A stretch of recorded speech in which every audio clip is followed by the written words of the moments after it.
Yeah, here we go now, baby. Right back into the action for another day of the week. Welcome to the Mega Football Friday edition of Before You Bet. Airing live right now on the Covers YouTube and X channel. Great big show planned for you guys today. College football, Brad Powers here in a matter of seconds, followed by all of our best bets for the NFL on Sunday. Then all of our best bets for the NBA here this evening. And running hot here this week, 12-5 with my picks across the NFL, NBA, and Major League Baseball. 3-1 again last night. I narrowly missed the sweep. I almost got another sweep. I'll take a 3-1, but I had Wemby going under his point total. For some reason, Spurs bring him back in the game with around 5.5 minutes left. They were up by 14. He hits a 3, so it wasn't to be, but I will take a 3-1 night. So we are running hot here. If you guys want to participate in the show, very easy to do so. Hit up that live chat on YouTube.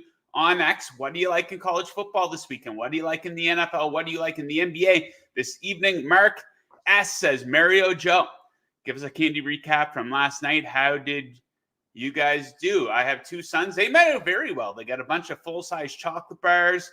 I was telling the guys, though, before we went on air here that we need to do that thing because we were bringing our kids out trick-or-treating where you leave like a big bucket of candy out in your front yard with a sign that says, Happy Halloween, take 2 or 3. And some kid came along, and I think he pretty much took the whole thing. Maybe it was a female, probably a little boy, though, or a teenager or something like that. But that's the risk you run on Halloween if you're going to be playing that game. So, Halloween, a great tradition. Bit of a sugar hangover this morning, but I think we will make it through. So let's get right into it here. Let's get into some college football here. Let's talk to our guy down there in sunny Las Vegas. Brad, how are we making out? Doing well. It is sunny today, but cold, hence the flannel. Sunny but cold. November 1st here, flying right along here with the football season. Okay, so Brad was on Monday's show, of course. He gave out two best bets. He gave out SMU -7 versus Pitt, and he gave out South Carolina +2.5 against Texas. Market hates that pick. Market hates that pick, Joe. It's a terrible pick by me. I want to ask you about this. So I was seeing some 2s out there. Now I just looked before we go to the show. It's up to 3.5. What gives? Any reason for the line movement?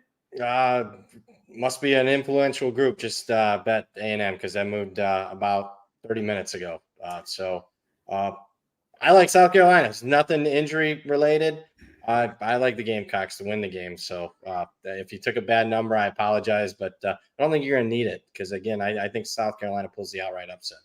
Okay, yeah, that looks like the marquee game on Saturday night. At least we have a big one on Saturday afternoon that we'll get into momentarily. But we have 3 games on the board tonight. We have a little spread, a medium spread, and a big spread. Anything stand out to you for the 3 games tonight in college football?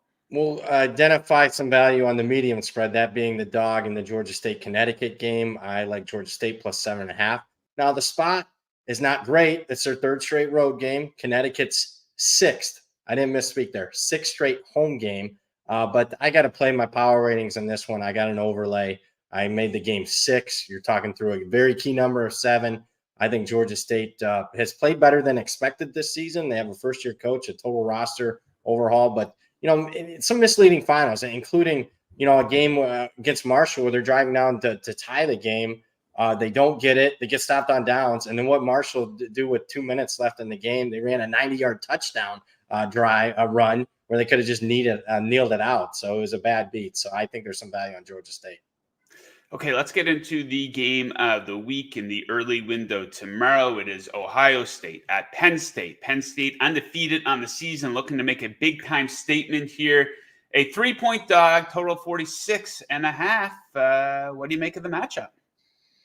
Yeah, I don't think there's much value as far as the side goes, because there's a lot of question marks for both teams. Number one, let's start with Drew Aller, the Penn State quarterback, banged up, couldn't finish last week's game. I got to think it was relatively significant because it's not like Penn State was up 3 touchdowns in that game. It was, a tie ball game, and he ends up going out at that time. So that was, I think he's going to play, but I don't think he's going to be 100%. But on the other side, Ohio State's offensive line, I think, is totally compromised. Left tackle gets injured for the season against Oregon. The guy who replaced him the last 6 quarters that he played was one of the worst offensive tackles in college football per Pro Football Focus. Then he gets hurt. Then they got to kick the left guard out the left tackle. They got to insert someone else. Doesn't look like the backup's going to play this week. Penn State's not a great, team to play when you're compromised on the offensive line. Add it all together, Joe. I like the under.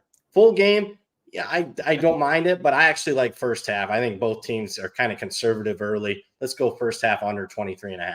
First half under. Okay, there you had it. So not a lot of big-time marquee games. You already covered a few of them on your Monday appearance. The South Carolina versus Texas A&M primetime game there. On Saturday, you like South Carolina.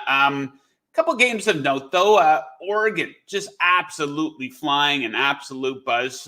Jake Budd and I discussed this game yesterday. We're still kind of waiting for a letdown spot from them.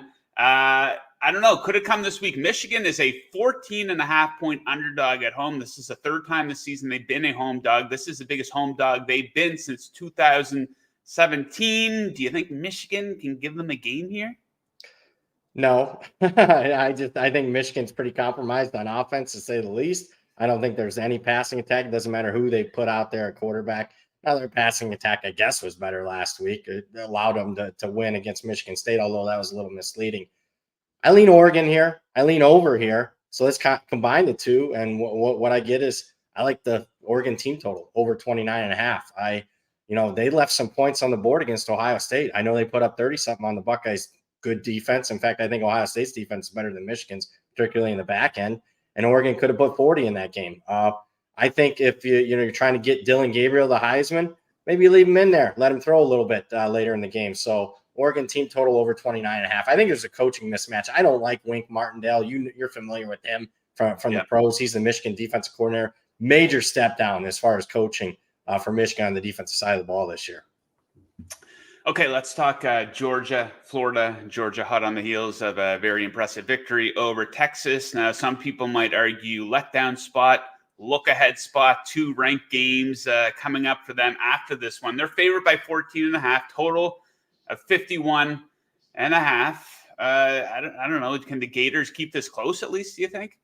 I don't. I lean Georgia. I bet Georgia this week. I lean over. So, again, let's combine the two. I like Georgia team total over 33.5 here. I don't think there's a letdown. I mean, Florida's one of their main rivals. And peculiar to the head coach, Kirby Smart, who played defensive back at Georgia, he hates Florida. There's this story out there that Steve Spurrier back in the day ran it up on Georgia, threw a touchdown pass late in the game against the old Georgia defensive back by the name of Kirby Smart to put 50 on the board. Kirby hasn't forgotten about it. They've blown out Florida each of the last 3 years. He hasn't called off the dogs in those games. I think if he gets an opportunity against an overrated Florida defense to put an extra score on the board, he will. So let's go Georgia team total over. Okay, Georgia to potentially boat race Florida here. Nice little tidbit from Brad there. Okay, so let's get into some best bets here. You have 2. Let's start with Iowa. You like them. They're favored by 3 over Wisconsin. Why do you like Iowa? Fundamental change for Iowa that I think is not getting appropriately priced in the marketplace. They got a new quarterback. You think, downgrade. They lost their starting quarterback, Caden McNamara. Nah, not a downgrade. In fact, opposite, upgrade, because Brendan Sullivan, at the very least, can run a lot better than Caden McNamara. McNamara couldn't throw. So, I mean, what's the difference that Sullivan can't throw? So what that does is opens up Iowa's running attack, particularly the running back, Caleb Johnson. Probably gives him a little bit different looks. So I like that. I also like Iowa at home at Kinnick Stadium at night is one of the toughest atmospheres in college football. Doesn't always get priced that way. And then finally, Wisconsin. I mean, an opportunity there. You're up at halftime against Penn State. You're facing Penn State's backup quarterback, and you get beat pretty handily in the second half. To me, that just says that Wisconsin's overrated. Okay, Michigan State looking to bounce back here. I don't know if they'll bounce back with a W, but you think they'll bounce back with an ATSW, 7.5-point dog taking on Indiana. Yeah, it's tough getting in front of Indiana, depending on what number you got in the opener. Indiana's covered every game so far this season. So how can you fade the Hoosiers? I'll tell you why. They're getting their quarterback back. Again, how can you fade the Hoosiers?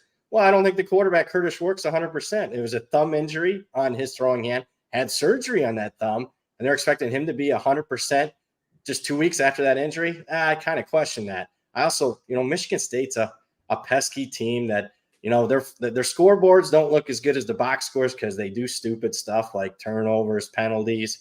If they play a clean game, and we've seen it 2 weeks ago when they outright upset Iowa. I like Michigan State, particularly here to keep it close and maybe not pull the outright upset, but I think Indiana's due for kind of a game where they're not at full throttle. Okay, Brad, let's end with something fun here on Friday, like we typically do on your Friday appearances. So Brad is a fan of the arts, television, and cinema. We've kicked around a couple of TV movie topics before. Everyone has an opinion on this, so I'll ask the guys in the live chat to let us know who their pick is. Who is the most annoying character in television history? I got a lot of them because I've been annoyed by a lot, but for me, number one is AJ Soprano. I know a lot of people are going to say Janice. To me, it's AJ. He's over the top. I never rooted for a kid to kill himself. There was one episode where he tried to drown himself in the pool. I was ticked that he got saved by Tony there, but AJ takes the cake for me. I didn't watch the show, but every girl that I've ever dated would always watch this show religiously. I hate Carrie Bradshaw from Sex and the City. I can't watch anything with Sarah Jessica Parker because I hated the character so much. So if there's a movie with her, can't watch it because of the character.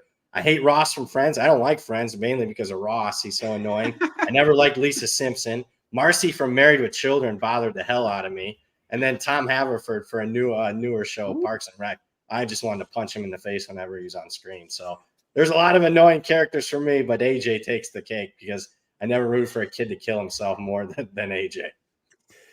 Yeah, you have a couple contenders from Sopranos. Janice, obviously, the mother was a pretty big buzzkill. Oh, yeah. She brought a lot of those scenes down in the first couple seasons. We have a lot of interesting ones coming in. The guys in the live chat. Walt's wife from Breaking Bad is the universal answer usually when you ask us who's the most annoying.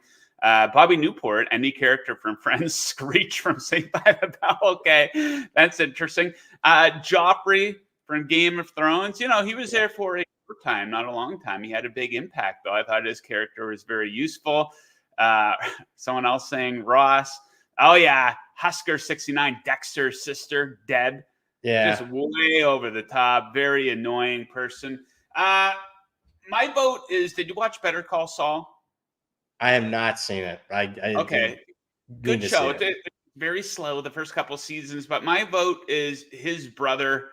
I won't give away too much because you haven't seen the show, but he suffers from like a hypersensitivity to electricity. So there was this ordeal whenever someone needed to go into his house or whenever he was going to a building, and always such an incredible buzzkill. And he resented his brother. He didn't treat him fairly. So I almost stopped watching the show because of this guy. I'm sure you'll share the same sentiment if you ever pick it up and start watching that someday. Okay, Brad, we'll leave it at that for today. But of course, you're going to be right back with us here. College football season, we're reaching the stretch run here. So we're going to have a lot to talk about on Monday, some early best bets as well. So best of luck with your bets on the weekend, and we'll catch you on Monday. Thanks as always, Joe. Take care, guys. Good luck this week. Yes, sir. A man of many opinions. Don't tail any of these guys' picks, says Jimmy FSU. I don't know about that, buddy. Okay, let's get into not a little NFL. How about a lot of NFL, baby? Let's go. And let's go to our guy, my NFL partner on the show here, the man with the sexiest smile. And all Joe. Jingles, what do you make of the game last night? The Jets, we kind of discussed about them. If ever there was an opportunity for them to stop the bleeding, looked like a good spot for them last night. They tried to give it away, but the Texans were trying harder to give it away. I think missed field goal. Stroud, I think he fumbled there close to the red zone, if not in it, in the first half of the game. So the Jets pick up a W. Garrett Wilson, game MVP. Your thoughts on the game last night? My thoughts were maybe the ugliest football game to watch and get into at the beginning with a lot going on. I had a lot of hockey going on, obviously. Sent my kid out to go trick-or-treating at another friend's house, had a late pickup there. I was not interested in the game. I was stat watching yesterday. We hit the Mike Williams, but we had nothing. There was no Joe Mixon passing game, which was interesting. And let's be honest, the sustained Jets drives weren't really indicative of getting Braylon Allen a lot of carries. And I don't know if they're going to be able to go with him going forward. I had a little more hope that he would be within the game plan in that offense, but his inefficiency to get more than 3 yards a carry was evident again for a third straight week. I think it's Breece Hall going forward consistently, and I think they need to get him more carries. Joe Everett says, I was hoping to see more flags thrown. Yeah, the Jets still so undisciplined, man. They had 9 penalties in that game. Now, that was one of my favorite under bets of all time. Of course, the scoring picked up in the second half of the game, but it was just so beautiful. When a team fumbles through their own end zone, resulting in a touchback, sometimes I think it's a stupid rule. Like, but when I'm on the under, poorly, that's the best underplay you could ever ask for in any sport. The guy's about to walk in, but no, he fumbles it like a jackass because he's trying to show off. Poor guy, though. That was going to be his first ever touchdown. Who knows if he's going to get another opportunity this season. Best one-handed catch ever. I'd still say the Odell one is the best one-handed catch ever. The way he reached back, and he was interfered with on that play, too, if you recall that. So Thursday night NFL people did not. First half Aaron Rodgers was awful. It was as bad as you would expect as it was being built for. They're lucky they pulled that off and that Houston absolutely stunk up the joint, because that loss would have looked like the narrative would have been so bad this week with how Rodgers looked early, and that Malachi Corley touchdown coming back would have just been like, well, they had a 98% chance to win the game again, but somehow found a way to lose. And that goes down to Rodgers and the coaching staff again. Well, the Jets really got bailed out. They go for it on 4th down in the red zone, and it was, I don't know if it was an incomplete pass or what it was. Rodgers might have got sacked, but they called a holding call on Stingley, and they showed the replay, and even Herbstreit was like, I don't know about that. So they end up scoring a touchdown a couple plays later, and I think that kind of was a turning point of the game a little bit. But okay, that's Thursday. What, officiating and flag throwing is going to change the outcome of the game? It's getting ridiculous. Like, what was it? Was it just last week? The Sam Darnold in the end zone face mask with 2 officials there. Was that last week? Yeah. Like, how do you don't get that, but you get these phantom? Like, if you want to make a call on every play, you can. You absolutely can. It's getting frustrating, and prime time is becoming less watchable. Let's be honest. Especially when you have bad teams playing. Indeed. Okay, so enough talking about that disaster of a game, except Joe Mixon over his rushing yard total in the first half. So let's get into Sunday here. 9 total picks for the 2 of us, so pay attention. Get those notepads out if you want to tail on any of these. Listen to what we have to say. So I saw someone in the chat asking for a teaser. I don't have a teaser today, but I do have something very similar. I do have a money line parlay, 2 teams with the odds coming in at -122 odds. I will be pairing the Buffalo Bills and New Orleans Saints. They just got to win outright -122. So this is pretty much a fade here of the Dolphins. You guys know I know the Dolphins better than any other team, and this is not a good situation for them. The Dolphins have lost 8 straight games in Buffalo, and quite simply, they don't beat good teams. They're 0-7 since the start of last season in games versus the Chiefs, Bills, and Ravens. Buffalo absolutely on fire at home to open the season. 3-0, 34 points or more in all 3 of those games. Dolphins will not be able to catch up to Buffalo in this one. And then once again, a pretty big fade here of the Carolina Panthers. Don't really have to spit out a ton of stats for this one, but Derek Carr looks to be back here for the Saints, and he's going to give them a massive boost. This is a pretty big upgrade at quarterback for the Saints at the game's most important position over Spencer Rattler and that other guy who combined to throw 2 touchdowns and 2 interceptions in Carr's absence. And Panthers can't stop getting stomped. This team absolutely stinks. All 7 of their losses by double digits. Now, this is an extreme desperation spot for the Saints. They have the more talented team. They destroyed the Panthers by 37 points in the season opener. So that will be my pairing of the week here on a money line parlay -122 odds. Jingles, Prop City, Josh Downs. What do you like for him? I think anybody that's followed Flacco and the Richardson situation knows that now that we have Flacco in, passing efficiency and volume is going to go through the roof. And it's Josh Downs' time to shine again, just like it was in weeks 4, weeks 5, and week 6, where he had 8, 9, and 7 receptions with Flacco under center, 30 targets. The guy had a 27% target share during those weeks. That put him on pace with guys like CeeDee Lamb, elite numbers. We're seeing this number go up. I wouldn't even mind the 7 at +150 but I'll take the 5.5. It's certainly moving as people are getting on this train. And one thing we know, Minnesota, let's be honest, they give up more completions than any other team in football. Teams absolutely just stacking big yards versus it. We saw Puka and Cup last week. Amon St. Brown, 8 for 112 and a touchdown, 8 targets. The game before that, Garrett Wilson put up 13 and 101 and a touchdown on 23 targets. The game before that, they blitz, shorter passes, higher percentage of completions. Let's go. We're going Rex, and we're not going yards on this one.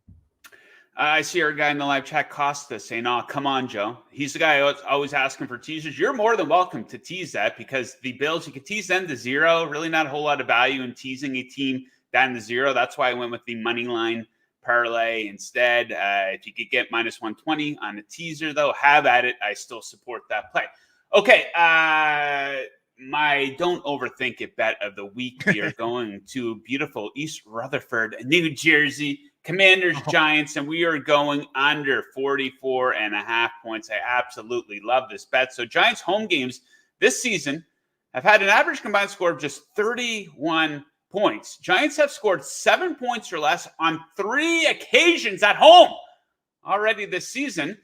And this is in line with a Commanders defense that's coming into form a little bit to take full advantage of inferior offenses. They've held 4 of their last 5 opponents to 15 points or less. Both of these offenses absolutely stink in the red zone, 32nd and 24th in red zone offense. And the Giants defense, we got to give them some credit, some bright spots for them. They are top 7 in both third down red zone defense, and they lead the NFL in sacks as well. So I think that one's going to go under 44.5. Cowboys running back. Who are we targeting here, Jingles? Not any of the guys they had on the roster last week, because that was sad and pathetic. Ezekiel Elliott and Cook, 2.7 yards per carry. Want to run, can't run. Now you come back. This is a team that I don't even care about the matchup. It's versus Atlanta indoors, which helps, but the matchup doesn't matter. This is a team that's starting to lose too much, that's starting to become predictable in the pass game. Only Seattle's passing at a higher rate. Why? Because they can't run. They need to run. Rico Dowdle coming off that illness. He's been off for 2 weeks, so hopefully that helps him get back. 2 weeks ago, I mean, they got the doors blown off him by Detroit, so they couldn't run, and I think that's being priced into his overall usage here. But the game before that, he had 20 carries in week 5 and 11 in week 4. Like I said, that Detroit game was 27-6 at half, and then he hit the bye, and then the illness. So there's a little unknown being priced in here, which is always good, and they just have to run the ball. Dak has 2 interceptions in 3 straight games. The offense is terrible. It's CD Lamb or nothing, and you got 2 other wide receivers who are shorter than 6'2".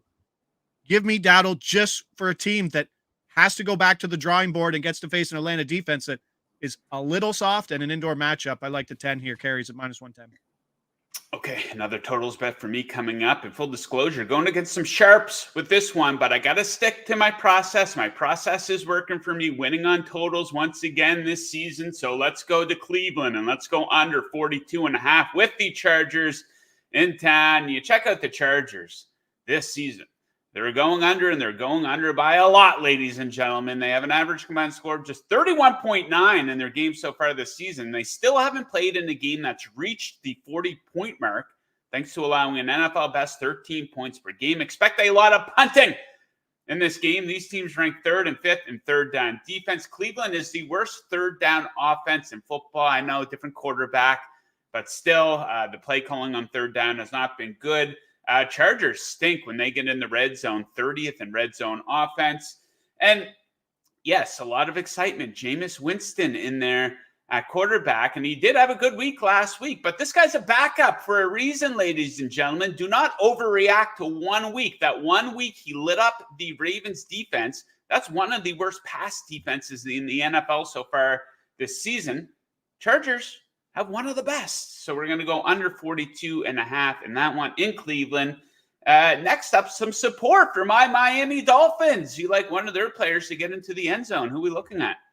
It's just, so when I do my weekly touchdown article, my first thing that I go to research is just red zone carries in the previous week, because I don't think books price in red zone work, because some backs get more red zone work. We saw Roschon Johnson finally get that touchdown last week after they decided not to give it to one of their backs. and fumble it near the goal line, but he got it. He's a guy who's plus 300, and he might only get 3 carries, but he'll get a touchdown. And in the same spot, Raheem Mostert is not going to get a lot of work. He isn't. That's fine. He had 9 carries last week. Guess where 5 of them were from? The red zone, inside the 20. He had 4 carries inside the 5, scored on 2 of them. This offense is obviously moving the ball a lot better. Tyreek Hill is more or less going to play this week. I think he's just taking a little breather this week. He's limited, but there's also the pricing.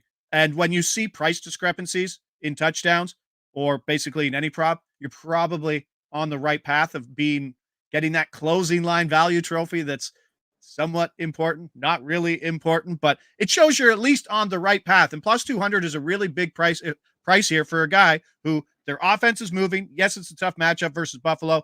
They're only expected to score 19 to 20 points in this game, but I mean, the offense is moving. If they get into the red zone, it's Raheem Mostert time. And Achane is just a guy who's incredible between the 20s, but it's perfect to be subbed out because when the guy breaks 20-yard plays, you don't go back in the huddle. That's when you usually go suck some oxygen, and that's where Mostert is. So Achane set him up, and Mostert knock him down in the red zone. Okay, fins up, baby. Miami Dolphins. I don't know. I'm conflicted. If you're not going to get into the playoffs, you might as well bottom out. It's kind of my opinion here. I don't want an 8-9 season from the Dolphins. Okay, no more Dolphins talk. Maybe we'll address them on Monday. Okay, my favorite spread bet of the week. I like the Rams to cover. Single point favorite up in Seattle against the Seahawks. History set to repeat itself. I think possibly a similar storyline to last season, ready to play out. We saw the Rams get healthy at the midpoint last season and get really hot. They went 7-1 to close out the season. How'd they look last week? Getting healthy. Cooper Kupp, Nakua back in the lineup. They dropped 30 points on the Vikings. Look like a playoff team. Seattle, meanwhile, they're getting absolutely stomped here over the past month or so. 4 losses by 9 or more points in their last 5 games. They got off to a good start with that cupcake schedule, but they're getting boat raced on defense when they're playing good offenses. The Lions, the Bills, the 49ers all went to town on them. I think this reinvigorated Rams offense could do the same. A little trend here, the Rams, 14-5 ATS in their last 19 divisional games. Big coaching edge here, I think, Sean McVay. So we'll take the Rams to get hot and make a push for the playoffs here. I think Seattle's one of the most fraudulent teams in all football, honestly. I mean, one of their wins is like a respectable opponent, I guess. They go into Atlanta. You know, you do give them credit for that. But there's something about they play pretty good in domes, oddly enough, especially on offense. They are an outdoor team. Yeah, but that might be a team looking for a little bit of a fresh start. Not a rebuild by any means, but a reset at quarterback potentially next season.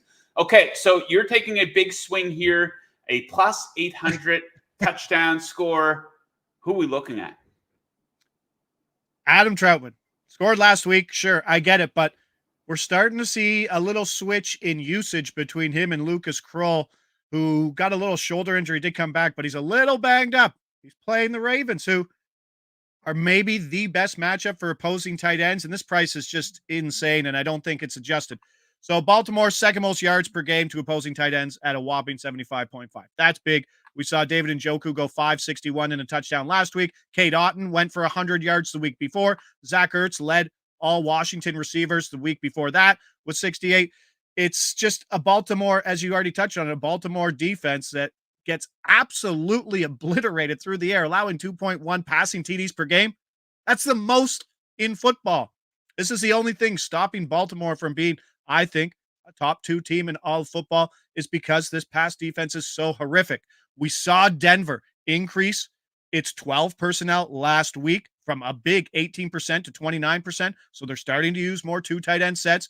We could see Troutman get a little more snap increase. He has no markets in terms of receptions and yards. I'm waiting for that because Kroll's is at 14.5. And if Troutman can open up somewhere around that number, that's a big smash and take it for 25. And it might be somewhere you look for good value on that over because he had 4 targets, 14 routes last week.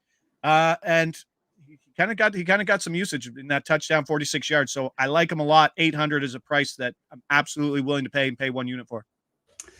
Joe Everett says Mo Alley Cox scored a touchdown plus 400. He was targeted 8 times in Flacco's 2 starts this year. So Joe likes Cox to penetrate the end zone here on Sunday That was night. a Okay. layup. That was a layup. Yeah, I hope those are the fun ones, right? When you have a quarterback change or you have injuries, like finding those things that aren't priced in. Obviously, the books can price in a little more into what Flacco's going to be because he has a start and everything that he had last year. But Flacco was a guy who's since taking over the job of Cleveland last year is averaging almost 300 yards per game. And I think like 26 completions per game, which would average him number 3 in the league right now. So expect a lot. And you're getting roasted there because of Cox penetration, I believe, was what came to your mind. Yeah, well, hopefully Cox can get in early and often here on the weekend, Sunday night. And you know why I want to see Cox get in? It's because I have the over on this game, Sunday Night Football here. So the total set at 46.5 in Minnesota. We're going over. Check out the Colts defense. They have not looked good, and they haven't played good competition by any means. So they're bad against the pass. They're bad on third down. They played Tyler Huntley, Will Levis, Trevor Lawrence, Justin Fields, Malik Willis. Not exactly a list of Pro Bowl talent, except for Tyler Huntley, of course, former Pro Bowler. As for the Vikings defense, that new car smell is wearing off. Again, allow me to explain. Everyone's losing their mind about Brian Flores to open the season. What have they done the past 2 weeks? They've allowed 61 total points, almost 800 yards of total offense. And this was similar last season. Around mid-season, Flores was getting a lot of buzz. How did the Vikings close out the season? They allowed 27 or more points in 4 straight games. So maybe teams have figured out this defense a little bit. And Josh has alluded to this a little bit. There's a high ceiling for points when Flacco is in the game. 27 and 34 points in his most recent 2 appearances this season. Multiple 30-point games when he was the quarterback of the Cleveland Browns. So I think potentially a fun one. Hopefully Cox has a good night, and we can go over the number there. Okay, Jingles, that's it for today. You got a lot going on Cheeseburger here. Eddie says perfect segue to bring in the ass man. Clean things up on the Friday, but it is a good point. I was just looking at Mo Ali Cox's usage. No more than 4 targets. It's nothing wild, but if you look back, some quarterbacks just like to target running backs or check down. Anthony Richardson wasn't one of those guys at all. Joe Flacco does. So JTT right now sitting plus money over 2.5 was something that almost made the card. 3 receptions is tough, but look for a total change within that Indy offense. But a lot of people already know that. Okay, Jingles, that's it for today. You're going to be back with us on Monday, but you got a lot going on here at Covers. You're probably happy the baseball season's done, I would imagine. Yes. Tell people what you have up, what you have coming that they can check out, and we'll let you get on your way. We are stacking NHL props at an alarming rate right now. Covers, thank you, Stackman. We got some afternoon Global Series action in Finland at 2:00, so we'll be stacking lines. Literally just taking, I mean, some guys are like minus 200 for a point, but you add their line mate who they play at 5-on-5 and their power play 1, and you get like plus 150. It's an SGP in sense, but you're really betting for a single event to happen in one occurrence. So that's kind of where we are. They haven't priced it out yet, but we keep stacking that. We got the Blitz show coming up at 2:15. Derek really likes the slate. We got indoor game Sunday night, and that's going to be an exciting one. Darnold and Flacco. Ingles has been killing the stacks. Absolutely killing the stacks. Yeah. And I'm going to put them out right now. So I appreciate everybody there this weekend. Have a great weekend. Enjoy the candy. Eat all. Leave the big bars for the kids. I think that's where we are because those are the only ones they count. You got to sneak it out. Kid took the first thing he took. He's like, "Can I eat this?" I'm like, "Yeah, go ahead." Popeye sticks. That was his first one. I'm like, "You absolute turd." What were you thinking? There'll always be Popeye cigarettes to me. I know. The world has gone soft in 2024. God damn it. Anyways. What a brand change for those guys, right? You're like, "Oh, we'll keep the exact same thing. We'll just call it something different." Yeah. Right on, brother. All right, man. All right, have an awesome weekend. We'll catch you Monday. Later. All right, guys. Just a quick reminder that things went off the rails there a little bit, talking about the Colts tight end. This is a family show, and we're going to stick to that. So we will warn our next guest, Jon Metler. Let's bring him in. John, watch your language, please. How you doing? It's about to get a little worse because the Raptors shooting guard Grady Dick is on one of our graphics here coming up. So it's about to get a little more interesting. Grady Dick. My goodness. They play that commercial. Have you seen the commercial? People in the States won't know what I'm talking about. Grady Dick has this Gillette commercial with Tracy McGrady. Have you seen this? They play it during the football games. I feel like I get different commercials than you guys because you're up East Coast and I get everything from Detroit. So it's all right now. It's just a bunch of political ads, which is a nightmare. But I think he's got pretty good acting chops. Remember that funny video he had out of him doing all these dance moves and stuff like that? I think he could have a future outside of basketball doing something entertainment-wise. I don't know where his followers are, but he's a big TikTok guy. That was his thing when he went to Kansas. And then when he came to the Raptors, he's kind of like that first wave of athletes who use TikTok and stuff. He was really big on it. So I don't know. He might have a ton. I know the Jared McCain, who was at Duke, who's at the 76ers now, like he has like 1 million followers on TikTok as well. So yeah, Grady Dick delivers his lines with perfection in that Gillette commercial with Tracy McGrady. So odd pairing, but shout out to him. Okay, let's get into it here. You have 3. I have 2. I was feeling so good about getting that 2. I'm off to a good start in the NBA with these totals anyways, but I keep doing this player point total unders. I got burned badly. I shouldn't say burned badly. It wasn't a bad beat. It was an unexpected beat. The Spurs were up by around 14. Second game of the back-to-back. I see Wemby hasn't come in at all in the fourth quarter. 5.5 minutes left. They bring him back in. He sinks a three-pointer. Sunk my sweep. But that's the way she goes. So maybe owed a little bit of luck here in the NBA. John, get us started here. Tim Hardaway Jr. on his new team. You like him to have a decent night? Yeah, just because you brought up Wembanyama, I think it is worth pointing out. I didn't really expect Chris Paul or him to go 30-plus minutes yesterday. So that's kind of something to keep an eye on going player props forward. That was second night back-to-back into Utah elevation, and they both played 30-plus minutes. So that was kind of shocking. I agreed with your underplay yesterday, so something to keep an eye on moving forward, that they might be playing more minutes than we expect. But we'll go first pick here. Tim Hardaway Jr. over 10.5 points. When the Pistons did their offseason, they brought in Malik Beasley. They re-signed Simone Fontecchio. They brought in Tobias Harris. I guess you can call him a shooter. They have a bunch of shooters, and it wasn't really clear where those minutes were going to go. Well, Tim Hardaway has established himself as the guy in this lineup. Like, he is starting. He is playing minutes. The other game, he played 37 minutes. And then yesterday, or last game against the 76ers, he was shooting lights out. I think he hit 5 threes. He's played 30-plus minutes in 3 straight games. He's the starter. And he's also, if you're looking for those added angles and stuff, he's a Michigan guy. He went to Michigan. Now he's on the Pistons. So there's kind of like that element. He is playing the Knicks, who he used to play for. So that's also in play too. But the big thing is 10.5 points. In order to establish an edge on this, I don't even need 30 minutes to get an edge on this number at 10.5 points. So the fact that he's going 30-plus every game, I think that will be there for him. And you also look at the construction of the Knicks facing the Pistons. The Pistons are extremely dependent on Jaden Ivey, Cade Cunningham, that backcourt creating a ton of offense.